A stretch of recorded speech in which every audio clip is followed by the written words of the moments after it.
இப்போ நம்ம லாஸ்ட்டா பார்க்க போற கனி வந்து இச்சை அடக்கம். இத பத்தி நம்ம நெறைய பேசலாம். பேசுனா பேசிட்டே போலாம். யூத் மீட்டிங்க்குலாம் சரியா நல்ல ஒரு தலைப்பு இச்சை அடக்கம்ன்றதுல. ஃபர்ஸ்ட் பாவமே வந்து இச்சைய அடக்க முடியாம அந்த கனிய வந்து பறிச்சு சாப்பிட்டதுனால தான் இந்த உலகத்துக்கு வந்துச்சு.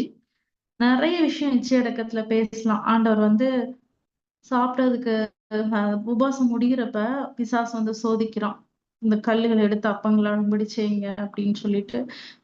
அந்த மாரி நெறைய விஷயங்கள் நான் யோசிச்சு பார்த்துட்டு இருந்தேன். அப்போ வந்து எனக்கு தோணுனது என்னன்னா, இதெல்லாம் தான் நம்ம எல்லா இடத்துலயும் நம்ம கேட்கிறோம். இச்சை அடக்கம்னாலே நமக்கு மைண்டுக்கு வர்றது வந்து யோசேப்பு. அவங்க வந்து போத்திபாரோட மனைவி வந்து கம்பல் பண்ணா கூட, அவர் வந்து அந்த இடத்துல என்ன பண்றதுன்னு யோசிச்சு கரெக்ட்டா வந்து ஹேண்டில் பண்ணாரு. இது எல்லாமே நமக்கு தெரியும். நம்ம வந்து இதெல்லாம் நம்ம ஓரளவு கிளியரா வந்து யூகிச்சு வெளிய வந்துருவோம். ஏதாவது ஒரு பிரச்சனை வருது அப்டின்னா, நமக்கு ஒரு பயம் இருக்கும். சின்ன வயசுலயே நம்ம ஆண்டவர பத்தி பேசுனதுனால, ஆண்டவர பத்தி தெரிஞ்சுக்கிட்டதுனால, ஏதோ ஒரு பெரிய பாவம் நம்மள நோக்கி வருது அப்டின்னா, நம்ம அவாய்ட் பண்ணிருவோம். அது ரொம்ப நாள் வந்து நம்ம கொஞ்சம் கொஞ்சமா அப்படியே விழுந்து விழுந்து ஆண்டவர் வார்த்தைய மறுதலிச்சு பின்வாங்கி பண்றது வேற விஷயம். நம்ம ஓரளவு நமக்கு தெரியும். ஓகே, இது பெரிய பாவம். யோசேப்பு பண்ண பாவம் எல்லாருக்கும் தெரியும். அத நம்ம பண்ண மாட்டோம் மேக்ஸிமம். கடவுளுக்கு பயப்படுற பயம் நம்ம இருதயத்துல இருக்கு. அது கண்டிப்பா பண்ணக்கூடாது. அது நம்ம எல்லாருக்கும் தெரியும். அது இல்லாம வேற என்ன இச்சைய ஆண்டவர் சொல்றாரு அப்படின்னு சொல்லி நான் யோசிச்சுட்டு இருந்தேன். நம்ம என்ன வேற என்ன இச்சைய நம்ம அடக்கணும் அப்படின்னு சொல்லிட்டு யோசிச்சுட்டு இருந்தோம். 2வது விஷயம் என்னன்னா, உபவாசம் இருக்கிறது. தேவையான ஃபுட்ட வந்து வேணும்னு சொல்றது. இது வந்து ஒரு ஒரு நல்ல ஒரு இச்சை அடக்கம் தான். அ ஏன்னா, இப்போ டாக்டர் வந்து எனக்கு நான் வெயிட் லாஸ் பண்ணணும். டெலிவரி ஆயி ரொம்ப 30 கிலோ போட்டேன். வெயிட் லாஸ் பண்ணணும் அப்படின்னு சொல்றப்ப டாக்டர் என்ன சொன்னாங்கன்னா, ஒரு சின்ன எக்சர்சைஸ் நான் சொல்லி தரேன் அப்படின்னு சொன்னாங்க. என்ன எக்சர்சைஸ் அப்படின்னா, நீங்க உங்க உடம்ப அசைக்காம உங்க தலைய மட்டும் இங்க இங்க வலது சைடும், இடது சைடும் ஆட்டுங்க அப்படி சொன்னாங்க. இது வந்து நோ. வேண்டாம் அப்படின்னு சொல்லுங்க. தேவையில்லாத ஃபுட்டுக்கு வந்து தலைய இப்படி ஆட்டிருங்க. நோ சொல்லிடுங்க அப்படின்னு சொன்னாங்க. ஜங்க் ஃபுட்டு, நெறைய சர்க்கரை இருக்கிற, சுகர் இருக்க ஐட்டம் இதெல்லாம் நோ சொல்லிருங்க அப்படின்னு சொன்னாங்க. இத எதுக்காக நான் இப்ப சொல்ல வர்றேன்னா, நமக்கு தெரியல. சாப்பிடுறப்ப பார்த்தீங்க அப்படின்னா, எது உள்ள போணும், எது உள்ள போக்கூடாதுன்றது நமக்கு தெரியல. நம்ம உடம்புக்கு என்ன தேவை? இது நமக்கு தேவைதானா? அப்படின்னு சொல்லி நெறைய டைம் நம்ம யோசிக்காததுனால, நம்ம ஜெனரேஷன்ல நெறைய பேருக்கு சர்க்கரை வியாதி, நம்ம ஃபுட்டு ஹேபிட் மாறிடுச்சு நெறைய. முன்னாடி இருக்கிறவங்க நல்லா சாப்பிட்டாங்கன்னா, அதுக்கேத்த உடல் உழைப்பு இருந்துச்சு. நமக்கு வந்து அந்த அளவுக்கு உடல் உழைப்பு இல்ல. உட்கார்ந்துட்டே வேலை செய்ற நெறைய பேர் படிக்கிறதா இருக்கட்டும், எல்லாமே நம்ம வந்து எல்லாமே கம்மி பண்ணிட்டோம். இப்ப ஃபோன் கையில வந்தது சுத்தம். எப்படி வந்து ஃபோன் வந்து சார்ஜர்ல கனெக்ட் ஆயிருக்கோ, அதே மாதிரி நம்மளும் வந்து ஃபோன் கூட கனெக்ட் ஆயிருக்கோம். அப்படிங்கிறப்போ நம்ம நடக்கிறது, அலையிறது இதெல்லாம் கம்மியாகுது. ஆனா சாப்பாடு மட்டும் அப்பப்போ வந்துட்டு இருக்கு. போம்போது, வரும்போதெல்லாம் கொஞ்சம் ஸ்நாக்ஸு, டீ, அப்புறம் சாப்பாடு, எக்ஸ்ட்ரா சாப்பாடு. இன்னும் பார்த்தீங்கன்னா, யூடியூப் எல்லாம் பார்த்தீங்கன்னா, என்ன சொல்றது? ஃபுட் ரிவ்யூவர்ஸ் நெறைய பேர் பெருகிட்டாங்க. இந்த ஃபுட் நல்லாருக்கும், அந்த ஃபுட் நல்லாருக்கும்ன்னு சொல்லிட்டு, நம்ம அதுக்கு கொஞ்சம் லைட்டா ஒரு அடிக்ஷன் மாரின்னு வச்சுக்கோங்களேன். ஸ்ட்ரெஸ் ஆனா சாப்பிடுறது, அந்த மாரி நெறைய ஹேபிட் வந்துருச்சு. இப்போ வந்து ஆண்டவர் நமக்கு சொல்றாரு என்னன்னா, "இச்சை அடக்கம்" அப்படின்னு சொல்லிட்டு. நம்ம ஆண்டவர் வந்து நம்மள ஹேப்பியா இருக்கணும்னு தான் வச்சிருக்காரு. நம்மள அதுக்காக தான் பிளெஸ் பண்ணியிருக்காரு. ஆனா நம்ம வயிறே வந்து அவர்களுக்கு தேவனாகி அப்படின்னு சொல்லி பைபிள்ல ஒரு வசனம் இருக்கு. ஸோ நம்ம வந்து இச்சை அடக்கத்துல நம்ம சாப்பாட ஒரு வாட்டி நம்ம பிராக்டிஸ் பண்ணணும். எப்படின்னா, ஒரு சின்ன விஷயம் நான் சொல்றேன். இது நல்லா யூஸ் ஆகும். என்னடா இது நம்ம ஜூம் மீட்டிங், பிரேயர் மீட்டிங் நெனச்சுட்டு இங்க டயட் சொல்ற இடத்துக்கு வந்துட்டோமேன்னு நெனைக்காதீங்க. ஆ நைட்டு வந்து கொஞ்சம் சீக்கிரம் சாப்பிட்டுட்டு, காலையில வரைக்கும் சாப்பிடாம இருங்க. இன்டர்மிட்டன்ட் ஃபாஸ்டிங் அப்படின்னு சொல்றாங்க. நம்ம வாரத்துக்கு 1 நாள் முன்னாடிலாம் ஃபாஸ்டிங் போடுவோம். ராப்போஜன ஆராதனையோட 3 நாள் ஃபாஸ்டிங் இருந்திருக்கோம். இப்பலாம் நம்ம நெறைய விஷயத்த விட்டுட்டோம். ஆ பட்னியாவே கிடக்கணுன்றது இல்ல. அட்லீஸ்ட் நைட் கொஞ்சம் சீக்கிரம் முடிச்சுட்டு, காலையில ஒரு 8 மணி வரைக்கும் 12 மணி நேரம். அந்த மாதிரி சாப்பிடாம இருந்தாலே நம்ம உடம்புல இருக்க பார்ட்ஸ் எல்லாம் ரெஸ்ட் எடுக்குமாம். அந்த டைம்ல தேவையில்லாத கழிவுலாம் வெளிய போயிடும் அப்படின்னு சொல்லி டாக்டர் சொல்றாங்க. ஆண்டவர் அழகா ஒரு ஆலயமா நம்ம உடம்ப குடுத்திருக்காரு. ஆனா நம்ம என்ன பண்றோம் அப்படின்னா, இச்சை அடக்கம் இல்லாம தேவையில்லாத விஷயங்கள உள்ள கொண்டு போய் உடம்ப வேஸ்ட் பண்றோம். சரி, நம்ம 2 விஷயம் பார்த்திருக்கோம். டாபிக்ல நெறைய இருக்கு.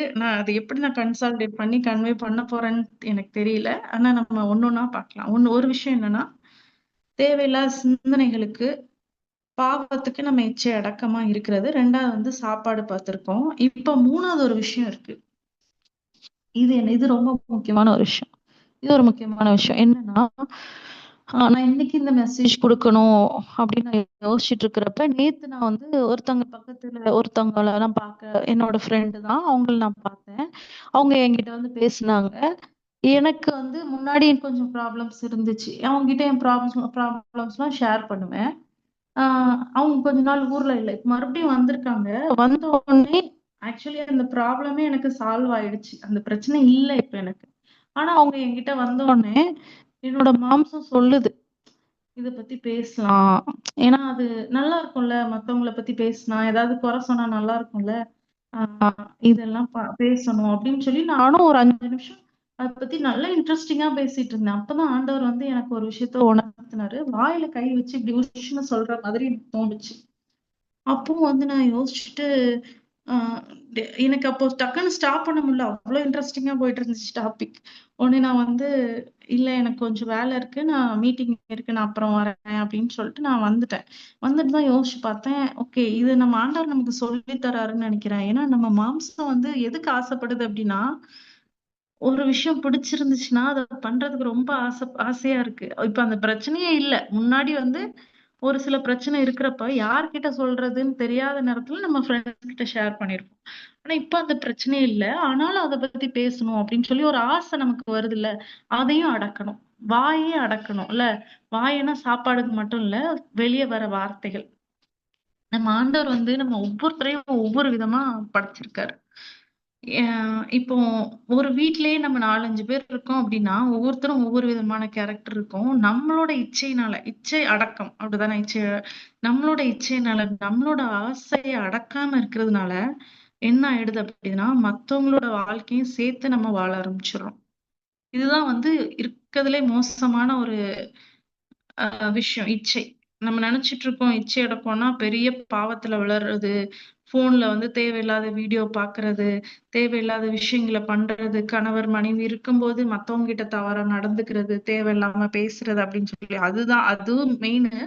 ஆனா அத விட முக்கியமான ஒரு விஷயம் என்ன அப்படின்னா, மத்தவங்களோட வாழ்க்கைய நம்ம சேர்ந்து வாழணும்னு நெனைக்கிறது. இது வந்து ரொம்ப ஒரு மோசமான ஒரு இச்சை. என் குடும்பம் இப்படிதான் இருக்கணும்.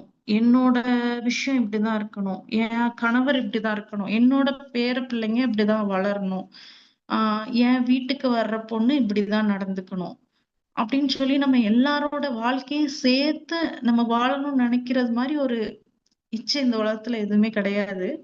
ஆ இப்போ இப்போ வந்து என்ன குழந்தைங்க கடவுள் நமக்கு குடுத்திருக்கிற பொறுப்பு. அவங்களுக்கு கஷ்டப்பட்டு நம்மளோட பெஸ்ட்ட குடுக்குறோம் அவங்களுக்கு. அவங்களுக்கு தேவையானத பண்றோம். நம்ம வாழ்க்கைய சாக்ரிஃபைஸ் பண்ணி அவங்களுக்கு பண்றோம் அப்டின்னா, இது இயற்கை. இது ஆண்டவர் குடுத்த பலன் நமக்கு. இப்போ ஒரு மிருகங்கள் எது எடுத்துக்கிட்டாலுமே, அதோட குட்டியே 1 வயசு வரைக்கும் பராமரிக்கும். அதுதான் வந்து அதோட நேச்சர். நம்ம அவங்க மேல வச்சிருக்க பாசம்லாம் இல்லன்னு சொல்லல. ஆனா அதுதான் நேச்சர். ஆனா ஒரு வயசு வரும்போது, அவங்களோட வாழ்க்கைய அவங்க வாழ விடணும். ஆனா நம்ம என்ன பண்ணிட்டு இருக்கோம் அப்டின்னா, என் வாழ்க்கைய நான் உனக்காக ஸ்பெண்ட் பண்ணிட்டேன். சோ, இப்போ வந்து உன் வாழ்க்கைய நான் தான் வாழணும். நான் சொல்ற மாரி தான் நீ இருக்கணும்.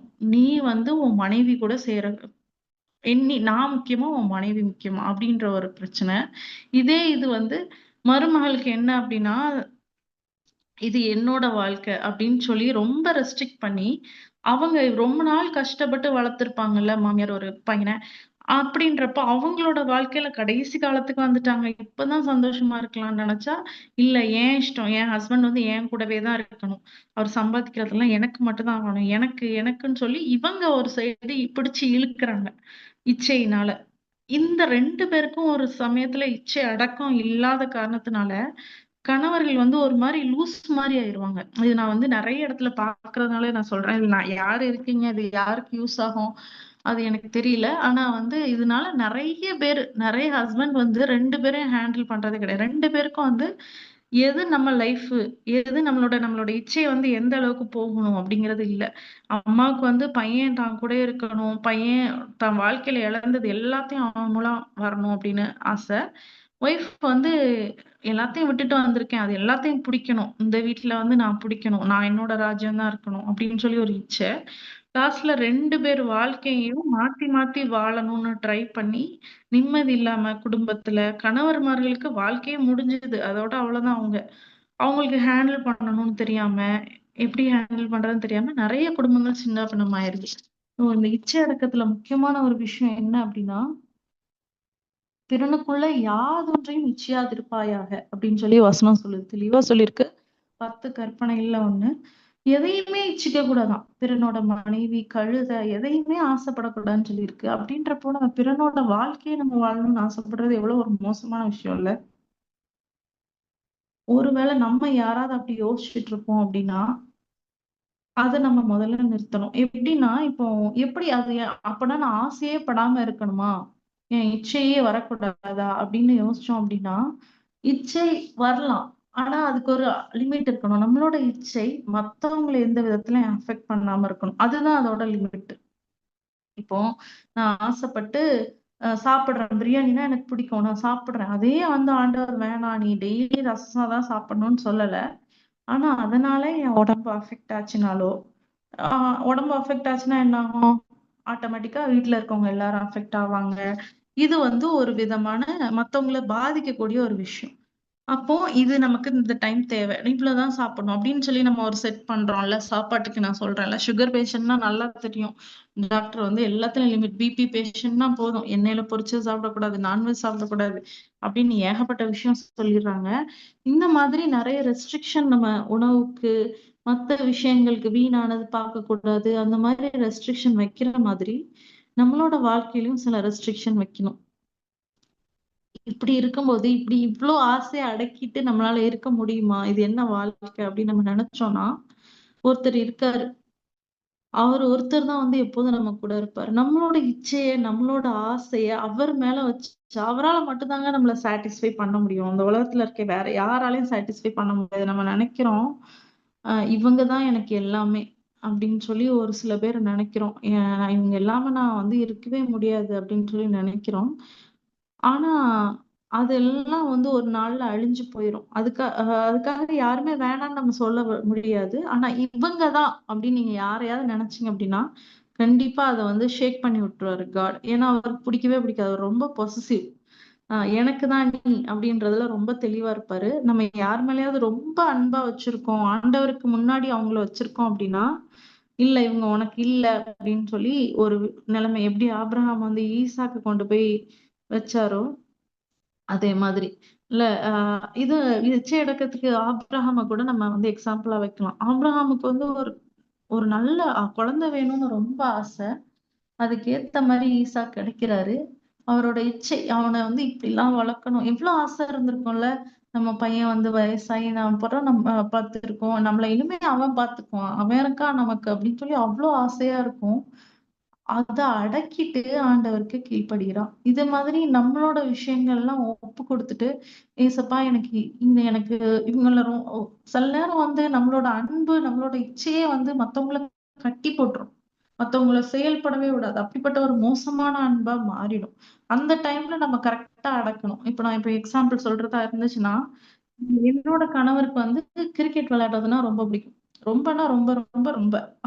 அ தெரிஞ்சவங்களுக்கு தெரியும். அவர் சின்ன வயசுல அதுக்கான வாய்ப்புகள் கிடைக்கல.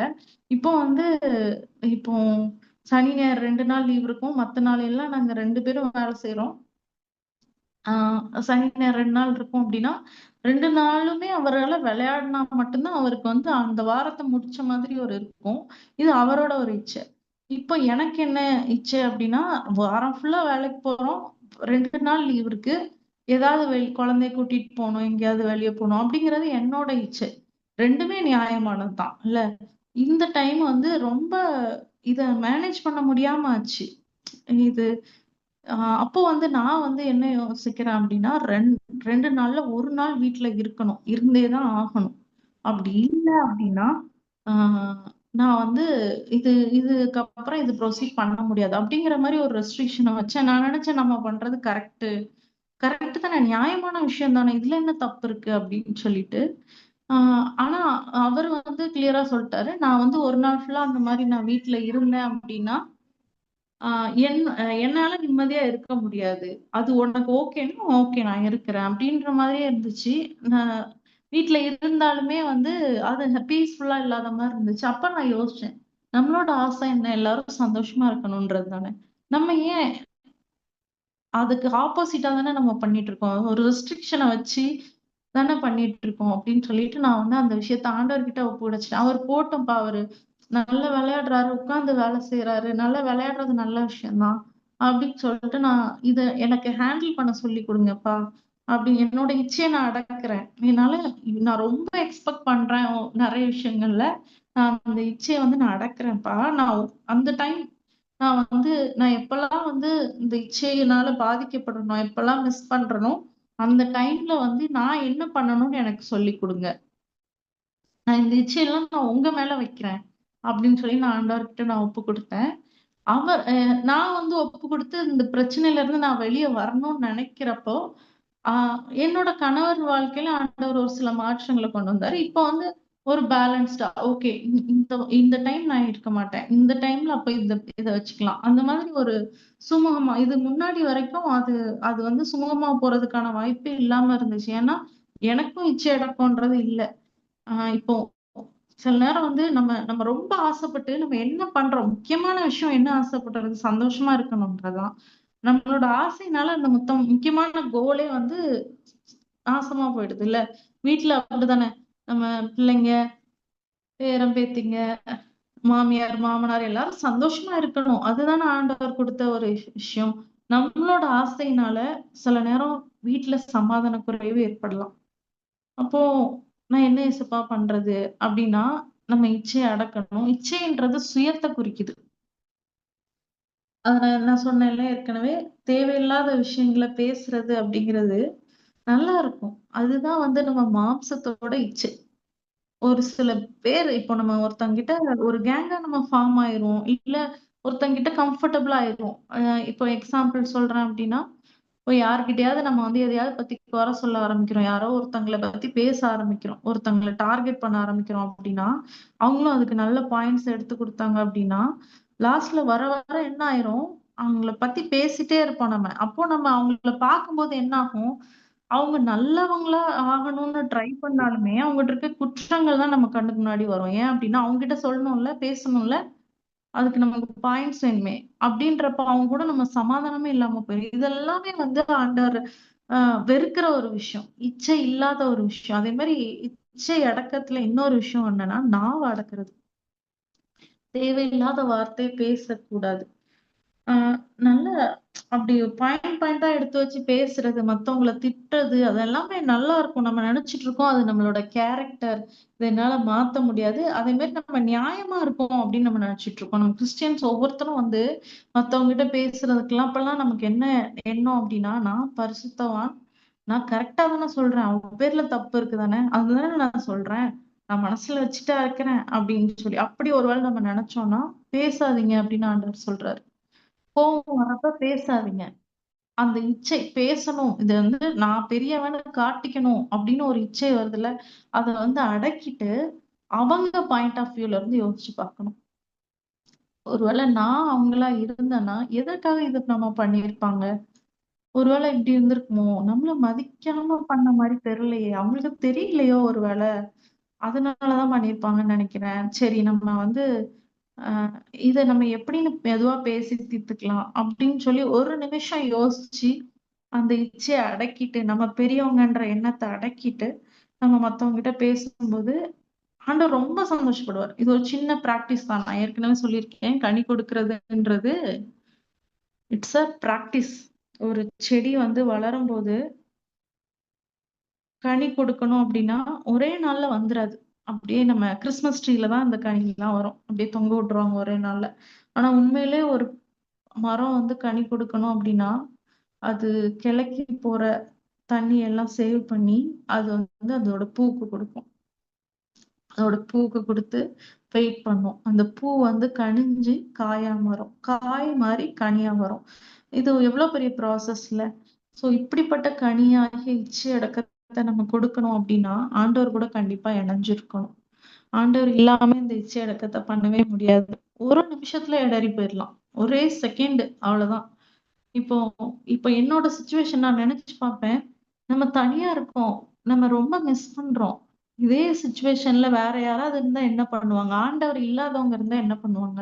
யார் கூடயாவது பேசலான்னு தோணும்ல அவங்களுக்கு. இப்படிதான் பிரச்சனை வருதுல்ல. நம்ம எல்லாரையும் தப்பா நினைக்கிறோம். ஆனா ஒரு இச்சை அடக்கம் அப்படிங்கிறது இல்லாம இருக்கிறதுக்கு இந்த உலகத்துல நெறைய ஆப்பர்ச்சுனிட்டீஸ் இருக்கு. இப்போ சூப்பர். இப்போ ஃபோன் வந்ததுல இருந்து ரொம்ப ஈஸி ஆயிடுச்சு. எல்லா விஷயமுமே. வெர்ச்சுவலா பாவம் பண்றாங்க. அது அது வந்து தப்புன்றதே இல்லாம போயிட்டு இருக்குது. இது வந்து ஆண்டவர் சொல்லிட்டாரு. பைபிள்ல மட்டும் தான் இப்படி இருக்கு. உன் கண்களால நீ பார்த்து ஒரு ஸ்திரிய தப்பா பார்த்தாலே அவளோட விபச்சாரம் செய்தாயிற்று அப்படின்னு சொல்லி பைபிள்ல சொல்லியிருக்கு. இத வந்து முன்னாடிலாம் பெரிய விஷயமா பெரிய ஒரு பெரிய வசனமா இது தெரியாது. கண்களால பார்க்கறது. இதுல என்ன பாவம் அப்படின்னு. ஆனா இப்ப ஃபோன் வந்ததுக்கு அப்புறம் தான் அதோட அர்த்தங்கள் புரியுது. நெறைய விஷயங்கள் வேற மாதிரி ஆகுது. இந்த மாரி இச்சை அடக்கம் இல்லாதவங்களுக்காக நம்ம ஜெபிக்கணும். ஒரு செகண்ட்ல நம்ம விழுந்து போயிடலாம். இந்த மாரி பாவத்துல. அதுலருந்து நம்ம வெளிய வரணும் முதல் விஷயம். இன்னொரு விஷயம், நம்மளோட இச்சையினால மத்தவங்களோட வாழ்க்கைய நம்ம வாழக்கூடாது. பிறனோட எல்லாரும் நம்ம மைண்ட்ல நம்ம சொல்லிக்கணும். பிறனுடைய வாழ்க்கைய நான் இச்சிக்க மாட்டேன். என் வாழ்க்கைய மட்டும் நான் வாழ்ந்தா போதும். மத்தவங்களோட வாழ்க்கைய நான் இச்சிக்க மாட்டேன். இந்த உலகம்ன்றது எல்லாரும் வாழ்றதுக்கான ஒரு விஷயம். ஒவ்வொருத்தரும் ஒவ்வொரு விதமா ஆண்டவர் படைச்சிருக்காரு. நம்ம வித்தியாசமா இருப்போம். இன்னொருத்தவங்க ஏற்கனவே சொன்ன மாரி, நம்ம வீட்ல இருக்கிறவங்க என் ஹஸ்பண்ட் வித்தியாசமா இருப்பாரு. நான் வித்தியாசமா நான் என்னைய மாதிரியே அவங்கள ஆக்கணும் அப்படின்னு நான் நெனைக்கிறது தான் வந்து, நம்மளோட இச்சைய அவங்க மேல திணிக்கிறது, இச்சை அடக்கம் இல்லாம இருக்கிறது அப்படின்னு அர்த்தம். அதே மாதிரி நம்மளோட ஆசைய, நம்மளோட இச்சைகள யார் மேலயா நம்ம பிள்ளைங்க மேலயோ, கணவர் மேலயோ, மாமியார் மேலயோ, மாமனார் மேலயோ, இல்ல மருமகள் மேலயோ, மருமகன் மேலயோ, யார் மேலயோ நம்ம திணிச்சிட்டு இருந்தோம் அப்படின்னா, அது ஆண்டவருக்கு வந்து பிரியம் இல்லாத ஒரு விஷயம். நம்ம கஷ்டப்பட்டு இந்த கனிய குடுக்கணும் அப்படின்னு சொல்லி நம்ம பிரேயர் பண்ணணும். ஆ ஒரே ஒரு வசனம் மட்டும் நான் சொல்லி முடிச்சிடுறேன். பவுல் சொல்றாரு 1 கொரிந்தியர்ல 1 கொரிந்தியர் 6வது அதிகாரத்துல நான் டைம் இல்லாததுனால நான் சொல்லிடுறேன். ரீட் பண்ணல. எல்லாவற்றையும் அனுபவிக்க எனக்கு அதிகாரம் உண்டு. எல்லாம் எனக்கு தகுதி இராது. அப்படின்னு சொல்லிட்டு. அப்படின்னா எல்லாமே நம்ம பண்ணலாம். நம்ம ஆசையினால பண்ணலாம். எனக்கு அதிகாரம் இருக்கு. அதிகாரம் உள்ள இடத்துல தான் நான் இருக்கேன். என்னால என் வீட்ட எல்லாத்தையும் கண்ட்ரோல் பண்ண எனக்கு முடியும். ஆனா, அது எனக்கு தகுதி கிடையாது.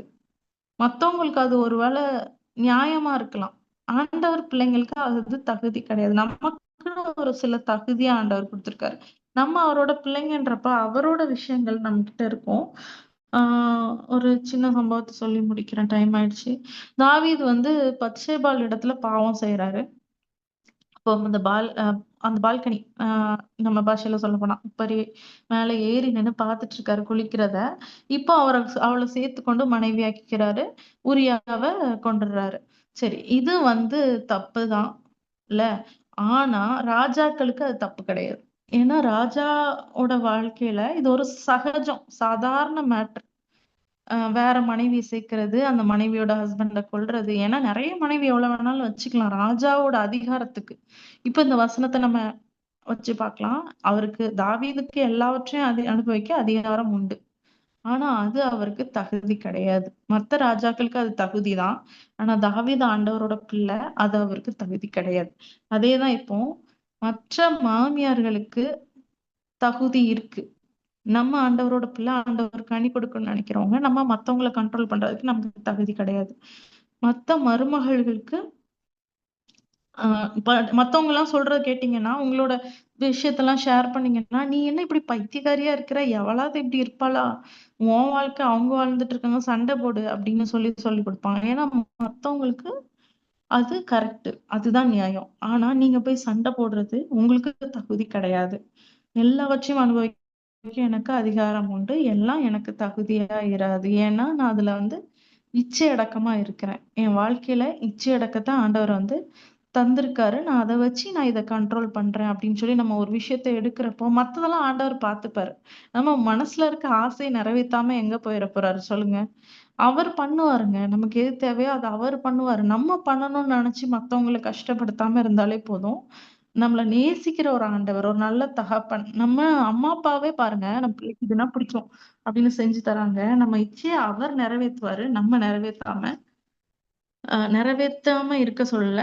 நிறைவேத்துறோன்ற பேர்ல மத்தவங்களோட ஆசைய, மத்தவங்களோட வாழ்க்கைய நம்ம இச்சிக்காம இருந்தாமலே போதும். அதுவே இந்த கனி கொடுக்கறதுக்கு நமக்கு ஹெல்ப் பண்ணும். கர்த்தர் தாமே நம்ம ஒவ்வொருவரையும் ஆசீர்வதிப்பாராக.